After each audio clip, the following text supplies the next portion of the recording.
The late afternoon sun had begun its slow descent, painting the streets of the small town in burnt shades of orange. Clara adjusted the strap of her worn handbag, balancing the weight of grocery bags in both hands. She quickened her steps, eager to get back to her little apartment before Maya started asking where dinner was. Clara's life had become a series of careful calculations. Every dollar had a purpose. Every minute stretched to cover double the work. Between her shifts at the diner and the cleaning job she picked up in the evenings, exhaustion had become her constant companion. Still, she never allowed herself to falter in front of Maya. Her daughter deserved laughter, love, and the sense that their tiny, cluttered home was still safe. At 28, Clara carried herself with the strength born of necessity. But the weariness showed. Her hands bore faint cracks from dish soap and harsh cleaners. Her hair, once styled daily, was now often swept into a quick bun. Yet even in her fatigue, there was a quiet beauty about her, one she never noticed, though others sometimes did. It was on this particular evening, as the air hinted of rain, that Clara first saw him. Daniel Rowan sat on the curb outside the corner bakery, a hood pulled low over his face, his clothes rough and rumpled.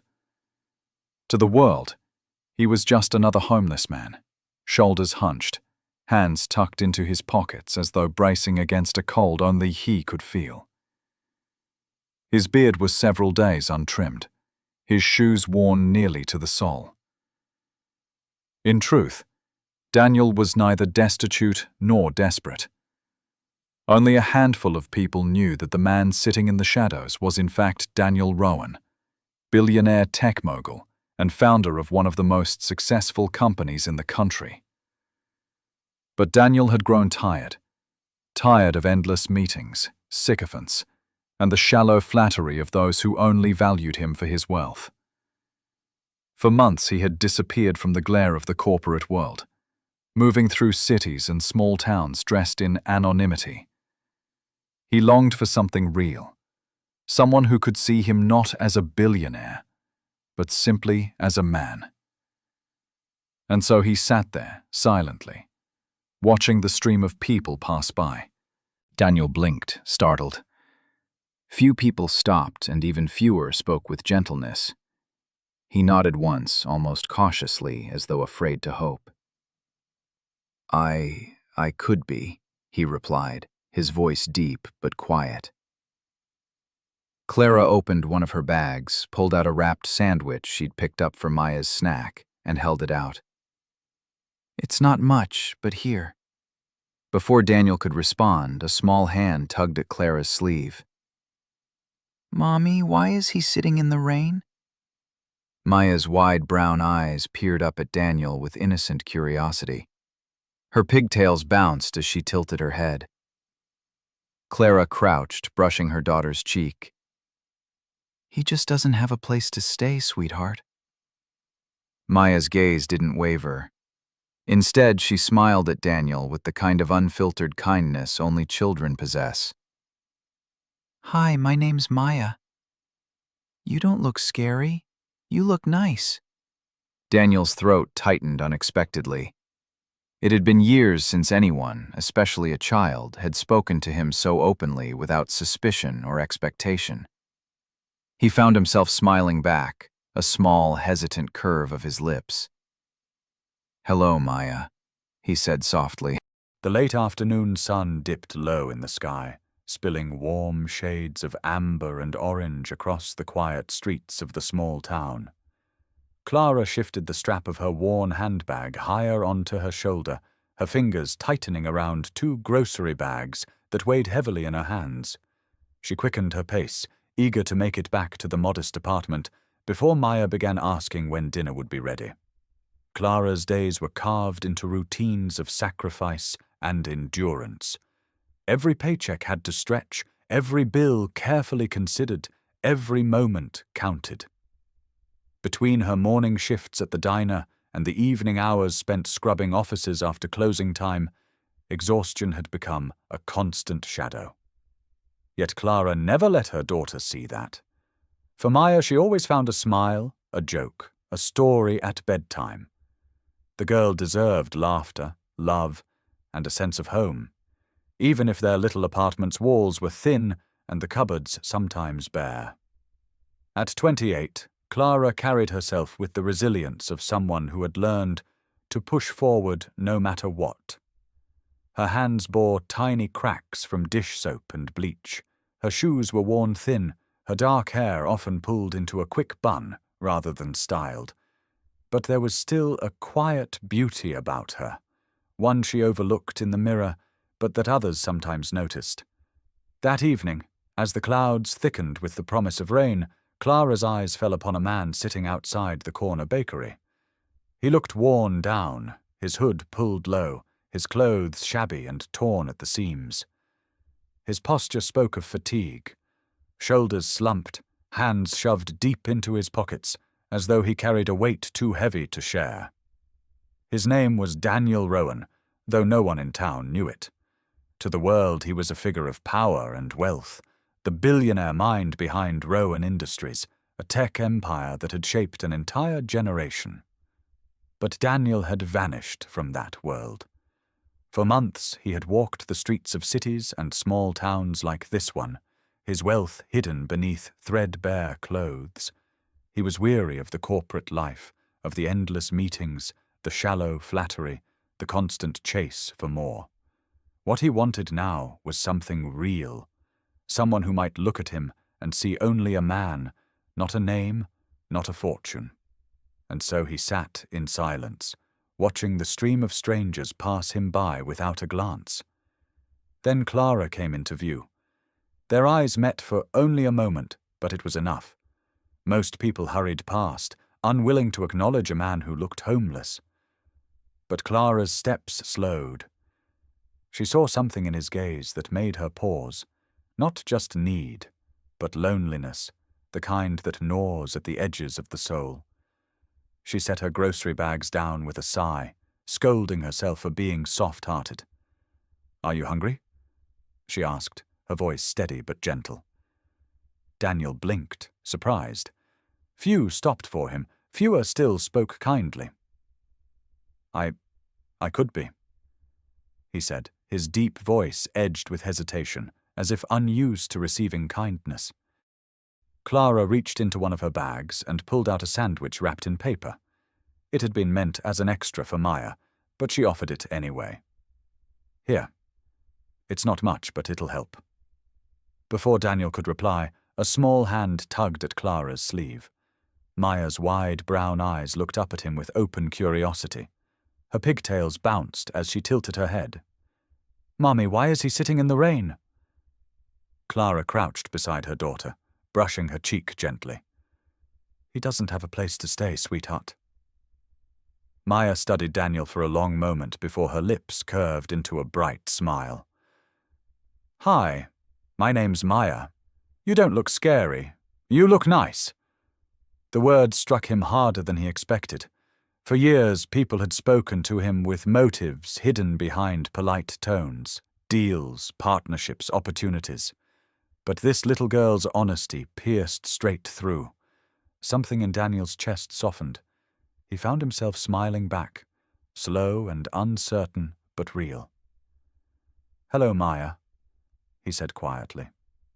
Clara stood again, feeling a strange pull as she watched the man accept the sandwich with careful hands. She knew she couldn't save everyone. She could barely keep her own head above water.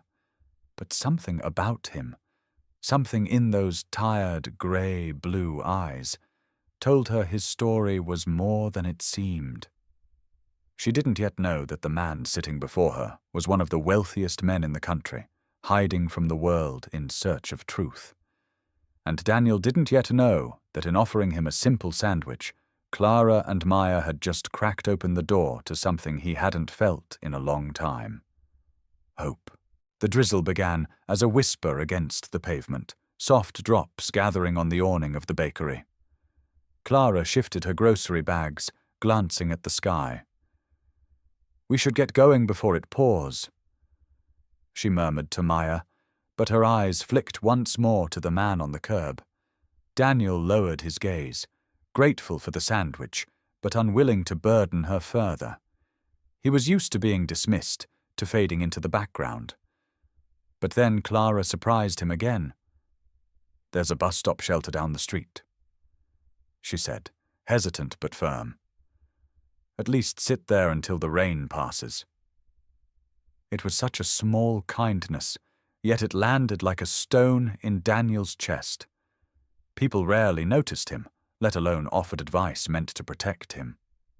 He lifted his head and gave her a slow nod. "Thank you." Maya, ever unfiltered, chimed in. "You can come with us, mister. Mummy makes the best soup.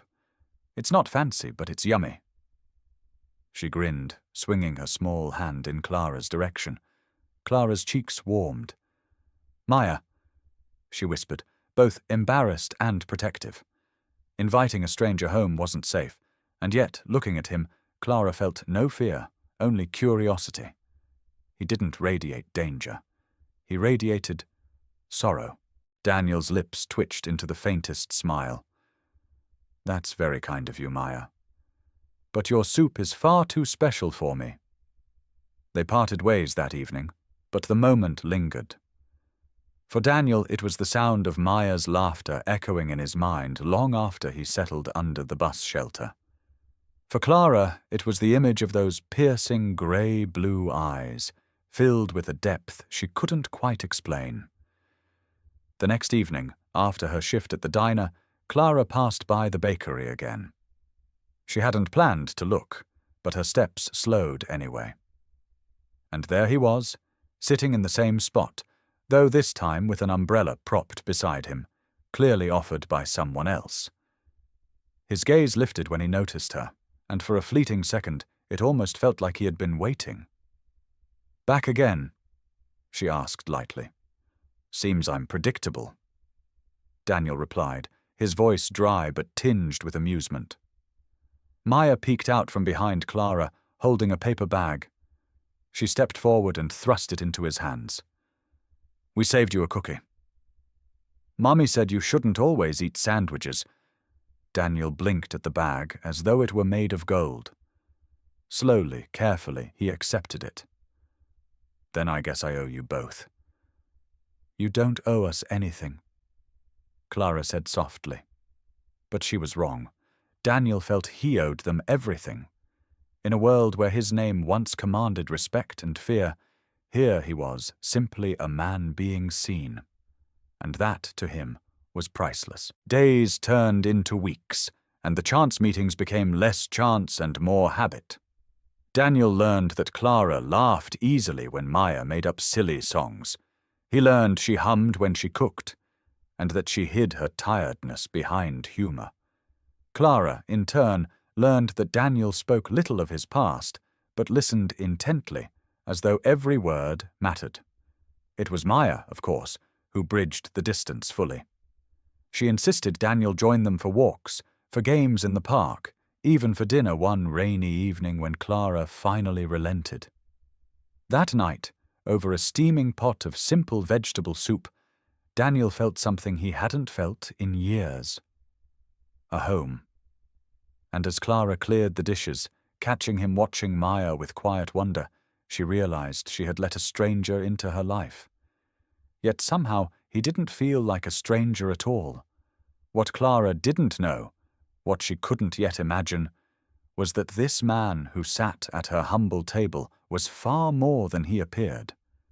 And when the truth surfaced, it would test the fragile bond they had built, forcing her to answer a question she'd never had to ask before.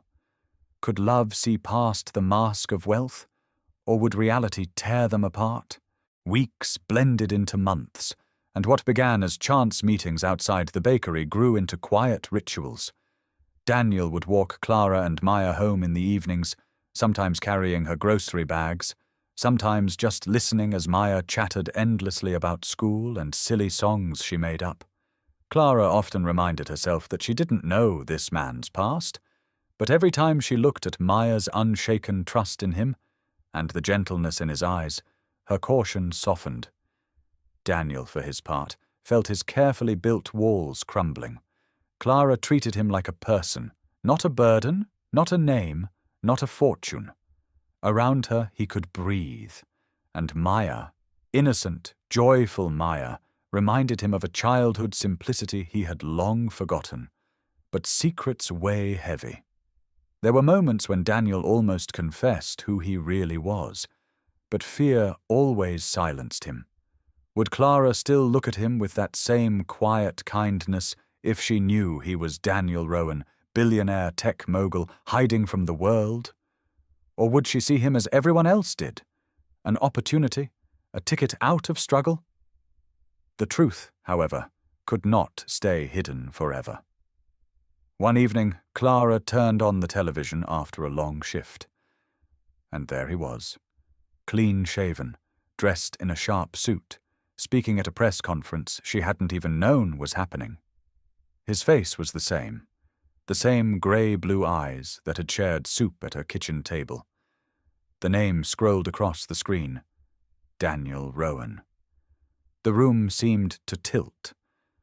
She stared, stunned, hurt flooding her chest. All this time, while she had shared her life openly, he had hidden the most important part of his. When she confronted him the next day, Daniel didn't make excuses. His voice was steady, though laced with regret. "I wanted someone to see me, Clara. Not the money, not the company, just me." Clara's eyes brimmed with unshed tears. "You think money changes what I saw in you?" "No, Daniel. It's the lies that hurt." For days, a silence grew between them. Maya missed him terribly, asking where their friend had gone. Clara wrestled with the betrayal, torn between anger and the undeniable bond they had built. In the end, it was Maya who bridged the distance again. One rainy evening, she tugged Daniel back to their doorstep with her small hand. Clara opened the door to see him standing there, vulnerable, stripped of all pretense. This time, he didn't come as a billionaire or a wanderer. He came simply as a man asking for forgiveness. Clara searched his face for a long moment before stepping aside. "Come in," she whispered. It wasn't wealth that won her heart. It wasn't secrets or grand gestures. It was the quiet truth that, beneath all the layers, Daniel had found in Clara and Maya the very thing he had been searching for all along: family. And for Clara, who had lived so long with nothing but struggle, she discovered that love, real, unconditional love, was worth more than any fortune.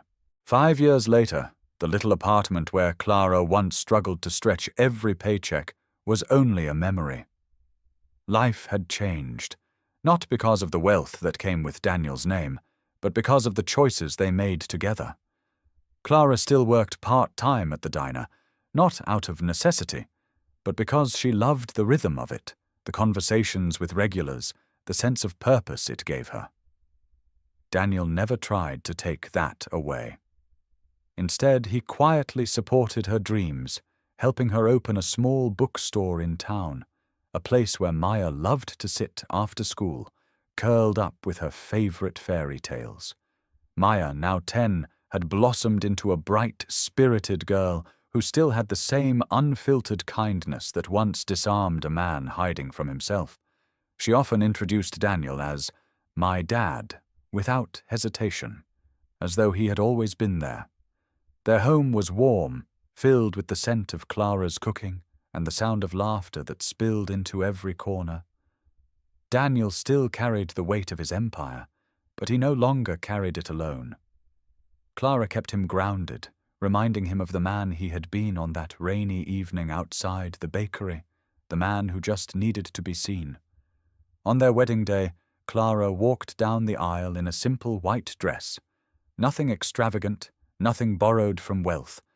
Daniel stood waiting, his eyes never leaving hers. For him, the billions, the empire, the prestige, all of it paled beside the woman who had once handed him a sandwich and a reason to keep going. As they exchanged vows, Maya stood proudly beside them, holding a small bouquet of daisies she had picked herself.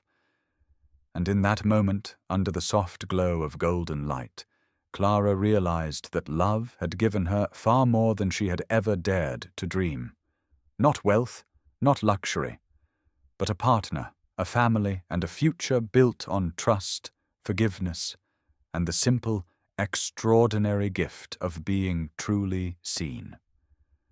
Because in the end, what began with a sandwich, a smile, and a child's innocent words had blossomed into a love that no secret, no past, and no fortune could ever break.